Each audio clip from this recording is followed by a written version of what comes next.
Richard Faraday के चलने से फर्श के तख्ते कुछ बुरी तरह से हिलने लगे थे। कोने में एक छोटा सा सिंक था, इसे दोबारा मुंह धोने की ज़रूरत थी।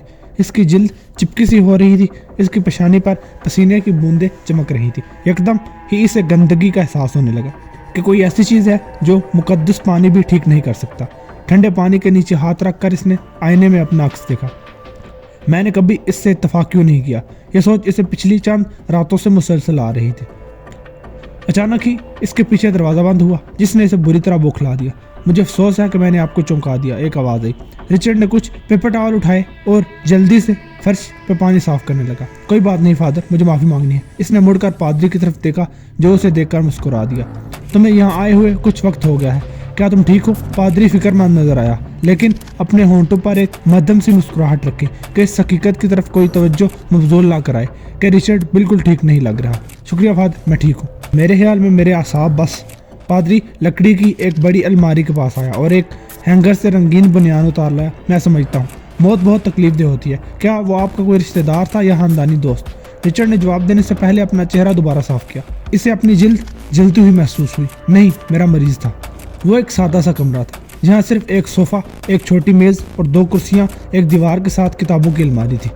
इस सोफे पर बैठने वाले की शिनाख्त को पोशीदा रखने के लिए मुस्तकिल तौर पर खिड़की पर ब्लाइंडर्स लगे हुए थे। सामने बैठा शख्स पहली नज़र में सादा सा लग रहा था और मामूली भी। वो 40 की दहाई में था। हर अंदाज से ऑस्कर जेम्स एलियट सिर्फ एक आम आदमी ही था, इस इंसान की तरह जिस पर किसी का ध्यान ही नहीं जाता। वो काफ़ी अफसरदा था। वो कुछ महीनों से बाकायदगी से मिल रहे थे और रिचर्ड को हर सेशन पर यह उम्मीद होती कि ये इनका आखिरी सेशन होगा। आज भी हमेशा की तरह बात का आगाज़ ऑस्कर नहीं किया। मैंने फिर वही ख्वाब देखा। रिचर्ड को इसके मुतालिक अपनी नोट्स की तफसीलात देखने की ज़रूरत नहीं थी। ये सब वो अच्छी तरह से जानता था। लोगों को तकलीफ़ पहुंचाने का ख्वाब। इसने अपने कलम को बिना खोले ही राइटिंग पैड पर थपथपाया। ऑस्कर ने गोद में रखे अपने दोनों हाथों को देखते हुए जवाब दिया, हाँ। इस बार जब मैंने इसको नीचे देखा तो मैंने पानी में इसका चेहरा भी देख लिया था। जब बुलबुले रुक गए तो इसका चेहरा साफ नजर आ रहा था और इसकी आंखें मेरी तरफ मरकूज थीं। क्या तुमने वो चेहरा पहचाना? इसके जवाब में पहले ही ऑस्कर की बाईं आंख के नीचे एक बारीक झिल्ली फड़की। नहीं, लेकिन तुम जानते हो वो एक औरत थी। मैं हमेशा से जानता हूँ कि वो एक औरत है। वो जानती है कि मैं इसे मार रहा हूँ। रिचर्ड कलम को जोर से दबाने लगा। वो जानता था कि आगे क्या आने वाला है और ये जानते हुए कि वो जानती है, ऑस्कर ने बात जारी रखी। ये बात मुझे और पुरजोश करती है। वो दोनों एक लम्हे के लिए खामोश बैठे रहे। इनके आखिरी अल्फाज का वजन जहरीले धुएं की तरह हवा में मुल्लिक हुआ। फिर ऑस्कर ने अपने सर को अपने हाथों में दबाते हुए कहा, खुदाया मुझे क्या हुआ है? रिचर्ड ने ऑस्कर को बेकाबू होकर रोते देखा। ये पहला मौका था जब वो किसी सेशन के दरमियान रोया था। रिचर्ड टिश्यू का डब्बा उठाने के लिए मेज़ की दूसरी जानिब पहुंचा। मैं समझ सकता हूँ कि ये सब बहुत मुश्किल है। बाज़ औक़ात ख्वाब भी हकीकत महसूस होते हैं, बल्कि ख्वाब में नज़र आने वाले जज्बात भी कहीं कहीं हकीकत नज़र आते हैं, लेकिन दरअसल वो किसी और ही चीज़ का अक्स होते हैं। ऑस्कर ने अपनी हथेलियों से सर उठाकर ऊपर देखा। इसकी आंखें आंसुओं से भरी हुई और सुर्ख हो रही थी। लेकिन मुझे ऐसा लगता है कि जैसा मैं ऐसा चाहता हूँ। ख्वाब में मुझे ये एक ज़रूरत महसूस होती है। गुज़श्ता रात ही मेरी बीवी ने मुझे नींद से जगाया क्योंकि मैं नींद में हंस रहा था। मुझे इल्म नहीं कि ये ख्वाब था या नहीं, लेकिन मुझे ऐसा महसूस होता है जैसे मैं इन सब से लुत्फ़अंदोज़ हो रहा हूँ। इसने एक टिश्यू उठाकर अपनी आंखें साफ़ की। रिचर्ड ने इसे खुद को कंपोज करने का मौका दिया। तुम्हारे 2 बच्चे हैं ना? 2 बेटियां। ऑस्कर ने इस बात में सर हिलाया। तो तुम घर में 3 ख़वातीन के साथ रहते हो, तुम्हारी बीवी और 2 तुम्हारी बेटियां। क्या उम्र होगी इनकी? 12 और 6। मेरी छोटी बेटी चंद माह में 7 की हो जाएगी। मैं जानता हूँ कि तुम अपनी फैमिली से बहुत प्यार करते हो। मैं तुम्हारी आवाज़ में ये मोहब्बत साफ सुन भी सकता हूँ और तुम्हारी आंखों में अपनी फैमिली से मोहब्बत साफ झलकती है। क्या तुम्हें ये महसूस होता है कि जो कुछ उनके साथ हो रहा है तुम इसके ज़िम्मेदार हो? और भी बहुत से खतरात इनको लाहक हो सकते हैं। तो क्या वो दोनों ही स्कूल जाती हैं? ऑस्कर ने अपनी नाक टिश्यू पेपर से साफ करते हुए जवाब दिया, हाँ। कैथी 8वीं जमात में है और कोरियन ने बस अभी स्कूल जाना शुरू किया है। मैं जानता हूँ कि उनके लिए ये सब बहुत मुश्किल होता होगा, खासतौर पर छोटी बेटी के लिए। वो बड़ी हो रही है, इसके नए दोस्त बन रहे हैं, नई चीज़ें सीख रही है। तुम्हें इस पर काबू पाना होगा और तुम्हारा लाशऊर तुमको ये बार बार बावर करवा रहा है। इसने समझाने की कोशिश की। मैं इस हवाले पर यकीन नहीं हूँ कि मेरे कत्ल के हाबू का उनसे कोई ताल्लुक है। ऑस्कर ने पलकें झपकाई। रिचर्ड ने फ़ौरन इसे नोट किया। ये पहली बार था कि इसके नोटिस में कत्ल का लफ्ज़ इस्तेमाल किया गया।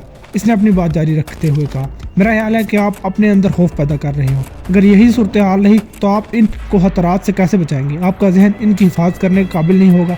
आइंस्टाइन का मशहूर कौल है, ये दुनिया बुरे लोगों की वजह से ख़त्म नहीं होगी, बल्कि इन लोगों की वजह से ख़त्म होगी जो बुरे लोगों को बुरा कहते हुए देखते रहते हैं और कुछ भी नहीं करते। इसने रुक कर सोफे पर बैठते हुए इस शख्स को देखा। ऑस्कर फर्श पर एक नुक्ते पर अपनी नज़रें मरकूज किए हुए था, बिल्कुल खामोश बैठा है। तो क्या ये मेरे ख़ानदान को तकलीफ देने के बारे में नहीं है? अब इसकी आवाज़ में कुछ तवानाई महसूस हुई। उम्मीद की एक किरण और कुछ सुकून का एहसास इसकी आवाज़ में उजागर हुआ। रिचर्ड मुस्कुराया। नहीं, काफ़ी हद तक ऐसा मुमकिन नहीं। एक बाप और खामन की हैसियत से आपने खुद से बहुत ज़्यादा तवक्कुआत वाबस्ता कर ली हैं। इन तक पहुँचना या इनको पाया तकमील तक पहुँचाना नामुमकिन नज़र आता है, और इस सब के लिए आप खुद को मुर्दे इल्ज़ाम नहीं ठहरा सकते। आपने अपने अंदर एक मॉन्स्टर तहलीक कर लिया है जो आपको अंदर ही अंदर सिखा रहा है। इसने सर उठाकर घड़ी की तरफ देखा। आपके खानदान को सिर्फ और सिर्फ आपकी ज़रूरत है। रिचर्ड ने वक्त नोट करके पैड बंद कर दिया। ऑस्कर खामोश रहा, लेकिन एक मध्यम सी मुस्कुराहट इसके लबों के किनारों को छू रही। ऑस्कर। रिचर्ड के पुकारने पर ऑस्कर ने अपनी सोचों को धकेला और खुद को हाल में लिया। रिचर्ड ने अपनी बात जारी रखते हुए कहा, हमारा वक्त पूरा हो गया है। आज के दिन पादरी की आवाज़ आखिरी रसूमात के लिए मौजू लहजे में तब्दील होगी। बारिश खिड़कियों पर बरस रही थी और बाहर से लोगों के आने की आवाज़ें बारिश की आवाज़ में जम हो रही थी। रिचर्ड का दिमाग दौड़ने लगा। इसका दिमाग इसके लिए तैयार नहीं था। अगर यहाँ मैं अपने बोलने की बारी तक रुका रहा तो ये सब बहुत ही वो अल्फाज का इंतखाब करने लगा। ग्रेट, और मैं इसकी हौसला अफजाई करूँगा। पादरी ने हाथ रिचर्ड के कंधे पर रखा। इससे वो बहुत भारी और गर्म महसूस हुआ। इसे अपनी रोशनी बनने दो और अल्फाज की रहनुमाई हासिल करो। तुम सब ठीक कर दोगे? पादरी ने मुस्कुराकर इसकी तरफ देखा। मैंने अखबार में पढ़ा है कि वो एक हीरो की तरह बहादुरी की मौत मरा है। क्या ये सच है? रिचर्ड ने पादरी की नज़रों से नज़रें नहीं मिलाई और खिड़की की तरफ देखने लगा। बाहर फैलता हुआ अंधेरा खिड़की के शीशे से अंदर आता हुआ महसूस होने लगा। हाँ, इसने जवाब दिया है, मैंने यही पढ़ा है। इसको जब इल्म हुआ कि क्या हुआ है तो इसे बुरी तरह दचका लगा था। ऑस्कर अपनी आखिरी अपॉइंटमेंट पर नहीं पहुंचा था, जबकि वो ऐसा कभी नहीं करता था। रिचर्ड ने भी इसके घर से मालूमात के लिए कोई कॉल नहीं की, क्योंकि इसके केस में इसको खुदकुशी या खुद को किसी किस्म का नुकसान पहुंचाने की अलामात नज़र नहीं आ रही थी। इसलिए इसने 25 मिनट तक इंतजार किया और लंच कबल अज़ वक्त कर दिया। डिनर करते वक्त इसके करीब न्यूज़ स्टैंड पर रखे हुए अखबार की हेडलाइन पर नज़र पड़ते ही इसकी रीढ़ की हड्डी में सर्द लहर दौड़ गई। डकैती की वारदात उल्टी पड़ गई, एक शख्स मारा गया। आमतौर पर वो इस किस्म की खबरों पर कोई तवज्जो नहीं देता था, लेकिन इन अल्फाज में कुछ ज़रूर था जो इसे खटक रहे थे। इसने अखबार खरीदा और खाना छोड़कर उठ गया। इस आर्टिकल में डकैती के हवाले से तमाम तफसीलात मौजूद थी कि गुज़श्ता रात एक शख्स ने एक खातून को दरिया के करीब पुल के नीचे गन पॉइंट पर लूटने की कोशिश की। इस वक्त एक और शख्स नमदार हुआ। डकैती की वारदात नाकाम होगी, लेकिन अजनबी को अपनी ज़िंदगी से हाथ धोना पड़ गया। डाकू एक मरते हुए जख्मी को छोड़कर फरार हो गया, जो कि मौका पर ही दम तोड़ गया। वो कहीं से नहीं निकला। खातून लिजा ने पुलिस को बताया। पहले वो वहाँ पर नहीं था, सिर्फ मैं थी, और इस शख्स ने अपना हाथ मेरे हल्क पर रख दिया और फिर ये दूसरा शख्स लकड़ियों से बाहर निकला, चीखता चिल्लाता हुआ। वो कुछ खौफजदा सा लगता था। वो इस शख्स पर चिल्लाया, फिर इस पर झपट पड़ा जैसे कोई जानवर हो। पहले तो मैं डर गई, लेकिन फिर मुझे एहसास हुआ कि वो मुझे बचाने की कोशिश कर रहा है। मैंने किसी भी तरह पुलिस को कॉल कर दी। पहला शख्स भाग गया और दूसरा शख्स ज़मीन पर गिरा हुआ था। वहाँ बहुत सा खून पड़ा हुआ था। इस शख्स की शिनाख्त 40 साल ऑस्कर जेम्स एलियट के नाम से हुई है, जो कि कंपनी का साबका सेल्स रिप्रेजेंटेटिव था और वो इस वक्त गैर मुअय्यना मुद्दत की छुट्टी पर था। इसके अलावा हकीन में बीवी क्रिस्टीना और 2 बेटियां कैथरीन और कोरियन शामिल थी। रिचर्ड को इस पर यकीन न आया। ऑस्कर के साथ पूरा एक माह बातचीत करने के बाद रिचर्ड को इसमें कुछ ऐसा नज़र नहीं आया जो इसके बहादुर होने का इशारा करता। वो ऐसा नहीं था कि जलती हुई इमारत में दाखिल होकर या किसी मसरूफ़ गली में किसी की मदद करे। इसकी बजाय जब रिचर्ड वहाँ बैठा ऑस्कर के पुरतशद्दुद ख्वाबों और कभी कभार तसव्वुरात की कहानियाँ सुन रहा होता, तो वो किसी भी चीज़ से ज़्यादा एक ट्रिपबोक फ़र्द दिखाई देता। जबकि रिचर्ड ने अपने तबी नोट्स में इसके लिए एक बुज़दिल की इस्तिलाह इस्तेमाल करने से गुरेज किया, लेकिन यह तस्वर हमेशा इसके साथ रहा कि ऑस्कर एक बुज़दिल इंसान है। ऐसा लगता था कि ऑस्कर एक मजबूत आदमी होने के ख्याल से हमेशा लुत्फ़अंदोज़ होता रहा था। अब जबकि वो मर चुका था, एक अजनबी को बचाते हुए पेट में चाकू लगने के बाद इसका खून बह रहा था। ये अलमिया है, एक अफसोसनाक इत्तेफाक, लेकिन फिर भी वो कुछ और था जिसने रिचर्ड को परेशान किया हुआ था, जो टेढ़ी दीवार पर सीधी पेंटिंग की तरह लगता, जैसा कि ऑस्कर उस इलाके में क्यों था ऐन वक्त पर, और इसे चाकू क्यों मारा गया, जबकि ये कहा गया कि यह डाकू बंदूक लेकर गया था। मैं अभी बाहर जा रहा हूँ, पादरी ने रिचर्ड को झंझूरते हुए कहा। यही रहो, सांस लो, आदमी के बारे में सोचो, अल्फाज नहीं। इसने रिचर्ड को हल्की तसल्ली दी और कमरे से निकल गया। जब क्रिस्टीना एलियट ने फ़ोन किया था और पूछा था कि क्या वो अपने शोहर के जनाजे में बात करना चाहेगी, तब से अब तक पादरी इसी की कार्रवाई में मसरूफ रहा। क्या हुआ? ये इंतहाई बेकायदगी और बदनज़मी थी। इसकी इब्तदाई जिबिल्लत थी कि वो इनकार कर दे। वो हकीकत में इस आदमी को नहीं जानता था।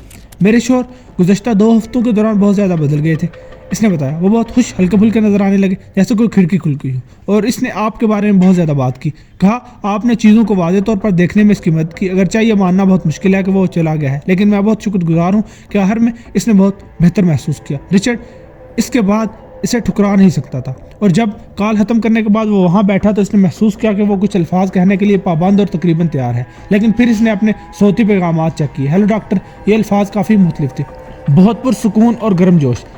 رچرڈ تھوڑا حیران ہوا، یہ آواز دوبارہ سننے کی توقع نہیں کر رہا تھا۔ پیغام جاری رہا، میں نے آپ کو شکریہ ادا کرنے کے لیے فون کیا تھا، میں نہیں جانتا کہ ہم دوبارہ مل سکیں گے یا نہیں، لیکن یہ ضرور جانتا ہوں کہ آپ نے مجھے کافی حد تک آزاد کر دیا ہے۔ آپ نے مجھے یہ دیکھنا سکھایا ہے کہ ہر فرد ایک جیسا نہیں ہوتا۔ میں کچھ اور بننے کی کوشش میں تھا اور اس چیز نے مجھے بیمار کر دیا، اس کے لیے آپ کا شکریہ۔ میں آخرکار سب سمجھ گیا ہوں اور آج رات کے بعد ہی میں بن گیا ہوں۔ رچرڈ نے قبرستان میں صرف 7 منٹ کی بات کی، اور کچھ بھی ایسا نہیں تھا جس کے بارے میں لوگوں کو پہلے سے علم نہ ہو یا انہوں نے پہلے پڑھا نہ ہو۔ آسکر جیمز ایلیٹ، ایک ہیرو جو شکار بن گیا، ایک پیار کرنے والا شوہر، ایک مہربان باپ۔ جب اس نے اپنی ماں کے ساتھ بیٹھی 2 چھوٹی بچیوں کے چہروں کی طرف دیکھا تو اس نے جھوٹ بولنے کا فیصلہ کر لیا اور ان کے ذہنوں میں ان کے باپ کا ہی تصور رہنے دیا جو کہ اخبارات کی خبروں میں شائع ہوا تھا، حالانکہ وہ حقیقت سے اچھی طرح واقف تھا۔ الفاظ اس کے حلق میں کیڑوں کی طرح رینگ رہے تھے، لیکن وہ خاموش رہا۔ تدفین کے بعد لوگ رفتہ رفتہ چرچ سے باہر نکلنے لگے۔ رچرڈ دوبارہ پچھلی طرف چلا گیا، اس کو بے حسی محسوس ہونے لگی تھی۔ مسٹر فیراڈے، کرسٹینا ایلیٹ دروازے میں کھڑی تھی۔ رچرڈ کو اپنا دل احساس جرم سے پسلیوں میں ڈوبتا ہوا محسوس ہوا۔ مسز ایلیٹ، آپ کے اتنے بڑے نقصان کے لیے میں دل سے سنتا ہوں۔ اس کی آواز بالکل خشک تھی اور الفاظ ایک دوسرے سے ٹھوکر کھا رہے تھے۔ بیوہ مدھم سا مسکرائی، آپ کا شکریہ، آپ کے آنے کا بھی شکریہ، جو کچھ آپ نے کیا۔ آپ کے الفاظ ہمارے لیے بہت اہمیت کے حامل تھے۔ بالکل بالکل، اس نے اوور کوٹ پہنتے ہوئے کہا، میں آپ کے لیے صرف یہی کر سکتا تھا۔ وہ جلد از جلد یہاں سے باہر نکلنا چاہ رہا تھا۔ اس نے اپنا ہاتھ چابیوں کی تلاش میں اپنی جیب پر مارا، اس امید کے ساتھ کہ وہ بغیر کسی بدتمیزی کے اس کو سمجھا سکے کہ اس کا وقت بہت محدود ہے۔ کرسٹینا نے اپنا ہاتھ اس کے کندھے پر رکھا، کیا میں آپ سے ایک اور چیز کے لیے سوال کر سکتی ہوں؟ اگر آپ میرے بچوں سے مل لیں تو بس صرف ہیلو ہی کہہ دیں، ان کو بتائیں کہ ان کے ڈیڈی ٹھیک تھے۔ رچرڈ نے ایک لمبی سانس کھینچی اور اس کی طرف پلٹا۔ شور، اس نے جواب دیا۔ چرچ تقریباً خالی ہو چکا تھا، وہ چھوٹی بچیاں ان کا انتظار کر رہی تھی۔ بڑی بچی نے چھوٹی بچی کا ہاتھ تھاما ہوا تھا، وہ بہت چھوٹی اور کمزور نظر آ رہی تھی۔ یہ میری بیٹیاں ہیں، کرسٹینا نے تعارف کروایا۔ بچوں، یہ ڈاکٹر فیراڈے ہیں، آپ کے والد کے دوست۔ کرسٹینا مسکرا کر رچرڈ کی طرف دیکھنے لگی۔ رچرڈ اس قسم کا کوئی مظاہرہ نہیں کر رہا تھا۔ ہیلو گرلز، رچرڈ ان کے قد کے برابر جھک گیا۔ میرا نام رچرڈ ہے، آپ کے ڈیڈی نے آپ دونوں کے بارے میں مجھ سے بہت ساری باتیں کی تھی، آپ یقیناً کہتی ہو۔ بڑی بچی نے سر ہلایا۔ اور آپ کورین ہیں نا؟ اس نے بہت نرمی سے چھوٹی بچی کے گھٹنے پر ہاتھ مارا، لیکن اس نے کسی رد عمل کا مظاہرہ نہیں کیا۔ اس کا سر اس کی بہن کے کندھے پر رکھا، اس کی آنکھیں بند تھیں، وہ معصومیت کی تصویر نظر آ رہی تھی۔ آپ کے والد آپ سے بہت پیار کرتے تھے۔ رچرڈ نے اپنی بات جاری رکھی، انہوں نے ہمیشہ کہا کہ آپ دونوں پر ان کو بہت فخر ہے، آپ دونوں کتنے ذہین اور خوبصورت ہیں، اور میں جانتا ہوں کہ آپ دونوں اسکول جاتی ہیں۔ آپ بنا کورین نے اپنی آنکھیں کھول دی، اس کی نظریں اس کو اپنی عمر سے کہیں زیادہ عمر سے دکھا رہی تھی۔ مما نے بتایا ہے کہ آپ ایک ڈاکٹر ہیں۔ اس کی آواز مشکل سے ہی سرگوشی سے محسوس ہوئی۔ ہاں میں ڈاکٹر ہوں۔ بچے نے اس کی طرف دیکھا۔ مما نے بتایا ہے کہ آپ نے میرے ڈیڈ کی طبیعت میں بہتری پیدا کی، میں نے کوشش کی، میرا خیال ہے کہ آپ نے بھی ایسا ہی کیا ہوگا، اور آپ کی ماما اور بہن نے بھی۔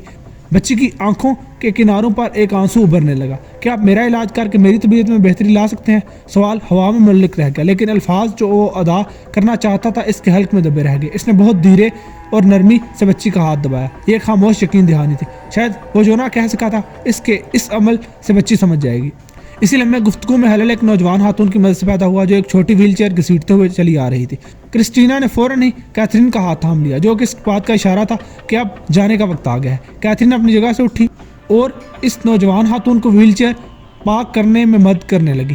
کرسٹینا رچرڈ کی طرف مڑی، ہمیں بارش کے مزید تیز ہونے سے پہلے نکل جانا چاہیے، آپ کا ایک بار پھر شکریہ۔ رچرڈ کی آنکھیں بیوہ اور اس خاتون کے درمیان گھومنے لگی جو کورین کو چیئر پر بیٹھنے میں مدد کر رہی تھی۔ مجھے نہیں پتا تھا کہ یہ آسکر نے کبھی بتایا ہی نہیں۔ کرسٹینا کے لبوں پر اداس مسکراہٹ پھیل گئی۔ ہاں، وہ اس بارے میں بات کرنا پسند نہیں کرتا تھا، میرا خیال ہے کہ اس سب کے لیے وہ خود کو ذمہ دار سمجھتا تھا۔